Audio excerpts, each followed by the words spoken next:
জেনে রাখেন, আমরা আজকে বাংলাদেশ হয়েছি ভারতের চক্রান্তের ফলে। আমরা প্রয়োজনে সেই পাকিস্তানে ফিরে যাব, কিন্তু ভারতের পা আর আমরা চাপবো না। আমরা ভারতের সাথে ভালো সম্পর্ক রাখতে চাই, কিন্তু তারপরও তোমাদের পাক সেটে আমরা সম্পর্ক রাখতে চাই না।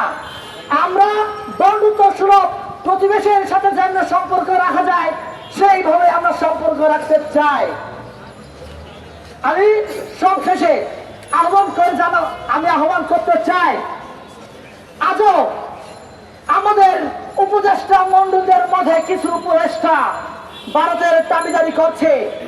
আপনারা সকলে তাদেরকে চিনেন, জানেন, বুঝেন।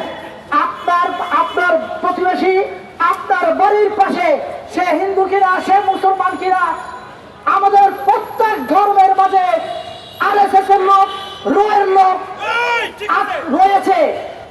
আপনারা তাদেরকে প্রতিহত করুন। কিভাবে এরা আমাদেরকে ধ্বংস করার জন্য পায়তারা করছে। আমার চট্টগ্রামকে ওরা বিচ্ছিন্ন করতে চায়। আমি বলছি, আপনাদের 7 সিস্টার আমরা বিচ্ছিন্ন করে দিব। মণিপুরে কিছু, আমি আজকে একটা ভিডিও দেখলাম, মণিপুরে আমার ভাইরা মরছে, ওরা তো হিন্দু, তাহলে ওদেরকে আপনারা মারছেন কেন? আমার বাংলাদেশে কিছু নেতাকে ধরে নেওয়া হয়েছে। আওয়ামী লীগের নেতা, সে হিন্দু হোক, বৌদ্ধ হোক, খ্রিস্টান হোক, সে তো আইনের আওতায় আসবে, তার নাকি?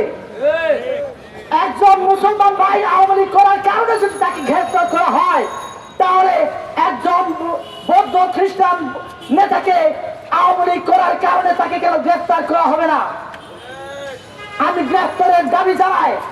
আজকে এই বাইতুল মোকাররম মসজিদের সামনে থেকে আপনাদের কাছে, প্রশাসনের কাছে যে শুনবে, আমি আপনাদের কাছে উদাত্ত আহ্বান জানাতে চাই, তাদেরকে অ্যারেস্ট করেন। আওয়ামী ফ্যাসিবাদের প্রত্যেক লোককে অ্যারেস্ট করলে বাংলাদেশ 80% ঠান্ডা হয়ে যাবে। আমাদেরকে প্রেস ক্লাবে এরকম আর মানববন্ধন করতে হবে না। আমাদের কারো বিচারের দাবিতে মানববন্ধন করতে হবে না। তাদেরকে অ্যারেস্ট করুন।